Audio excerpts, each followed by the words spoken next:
All right, so we're here with part two, and we were about to start by talking about some examples of purpose in an essay. So another thing that I ran into was some distraction from purpose in the diagnostic essays. And so since this is one that you guys have already written and worked on, I thought I'd give you an example from a thing that I saw occurring in the diagnostic essay. So there was this topic where you could choose 3 changes that you'd like to make to our school. And in the intro, lots of you began the essay, and this was really common. So if you did this, don't feel bad about it. Lots of people did it, and it's a very reasonable thing to have thought about doing, and I'm going to explain why in a second. Lots of people began by talking about how great the school is, right? I'm so glad to be a student here. It's this historic university. It's really important that we have it in Baton Rouge. Because it's our historic HBCU. It has a great cultural impact. There are lots of really great things about SUBR, and there are people who are like, I love the professors, I love my classes.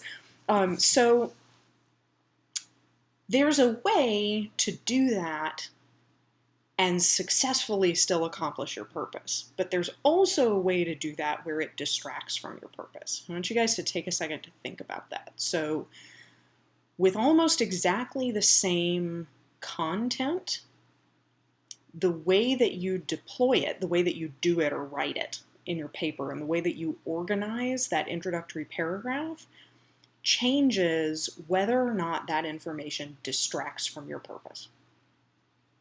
So that may sound a little weird, but I'm about to explain to you how. And those of you who did this, you might have seen that I made some suggestions about it in my annotations to the diagnostic, where I said, hey, this is a little distracting, try doing it this way. So if you spend almost the entire introduction talking about how great the school is, and then all of a sudden you say, but despite all of this, there's some changes that need to be made. If I'm your reader, I'm going to say, why am I bothering to make change? You're clearly happy. Right? So say that you submit that to administration, and administration says, I don't know, this first paragraph makes it sound like you're really happy, so why would I make any changes? So if you spent most of that introduction talking about how great things are, you distracted from your purpose. Now, there's a way to make it work. And I understand that probably those of you who did that, the reason you wanted to do it is because you were thinking, well, if I just hate on the school the whole time, nobody's going to listen to me, right? If something's so broken that all I'm doing is saying negative things about it, why would anybody bother to fix it? And that's a really good point. So you can still talk about those positives, but you have to be careful about how you transition. So you have to be careful about how much time you spend on it, and then how you transition into your goal. So say you briefly mention the greatness of the school. You say Southern University is a historic an important historically black, that's terribly worded, but you get the idea, an important historically black university with a great reputation. I've been here a year and I've enjoyed being a student. But as a student, I've also noticed some things that are detracting from our great reputation. And if we want to continue to maintain our greatness and to add to that wonderful environment that already exists, there are some changes we need to make. So do you see how that's different than I spend a whole paragraph talking about all the things that are great, just listing everything that's wonderful, and then all of a sudden I say, but we need to make some changes. Instead, I give my reader a reason why these positives are connected to the need to make change. We have this great reputation, we want to sustain it. And if we want to sustain it, there are some things we need to improve. So hopefully that makes sense. And this takes some getting used to, right? I'm not going to be crazy hard on you about this, but it is something that I might suggest to you, as I did in the diagnostic for some of you. So that's something to think about. I thought it was a good example of purpose. So that's one of the categories on our rubric. The next category, and to me the most important category, is content. Content is what you say and how you say it. Mostly it's what you say. So it's a really broad category that encompasses the actual subject matter of the essay. So it's things like, do you present content that's relevant to your goal? So think about purpose, right? You just set your purpose. Is the content that you're presenting relevant to your purpose? Do you provide examples and supporting information that provides insight into the topic? So in a narrative, are you providing me with good details to see exactly what was happening? If you're doing a more persuasive type of essay, like a division or classification, have you given me good examples so that I can understand the way that you're breaking down your categories? Do you explain and describe how the content supports your central thesis? So does the stuff that you're saying in the body of the essay match what you said you were going to do in your thesis? So are you giving me content that's relevant to the thing that you're trying to accomplish? And then do you provide insight? So earlier I was saying, are you giving the reader something that's interesting to read? That's what content is about. So are you saying something, and is the thing that you're saying interesting? And have you made it interesting? A good writer can take a really crazy, boring subject and make it very fascinating. And that's one of the things that you're going to be working on. And it's one of those things when I said you're taking steps beyond the basic now. And this is where detail comes in. I said that this is true for a narrative style essay, but it's actually true for any essay. This is where detail comes in. Are you giving supporting examples? Are you giving concrete details? Are you giving descriptions? And so I have an example of that. Here's some average content. If you write me an essay and you say, I was sitting outside on my porch. I saw a man running down the street and suddenly felt afraid. That's very what I would call workmanlike. Workmanlike is something that does the job, right? It performs a function and it doesn't go much beyond that. So it technically does what it needs to do, right? It tells me what happened. But look at this above average content right here. As I sat outside on my porch that Saturday, I looked into the distance and saw a tall, broad figure coming down the street faster than someone that large should have been able to move. As he came closer, I saw that his shirt was ripped, his pants coated in blood. This is very different than the first version, right? And he was managing to increase his pace. Even though I didn't know who he was or what he was doing, I felt the hairs on the back of my neck stand up and I shivered despite the heat. I knew I had to run inside now. This is above average content, and the reason is it gives me a lot of detail. I can see exactly what the writer is seeing. I can see this man coming down the street, this figure, and he's big and he's lumbering, but he's moving really quickly. And I can even almost feel what the writer is feeling as this experience happens. So the first paragraph told me what happened. There was a person sitting outside, they saw a man running down the street, and it scared them, right? I know what happened. I have the very basics of what happened.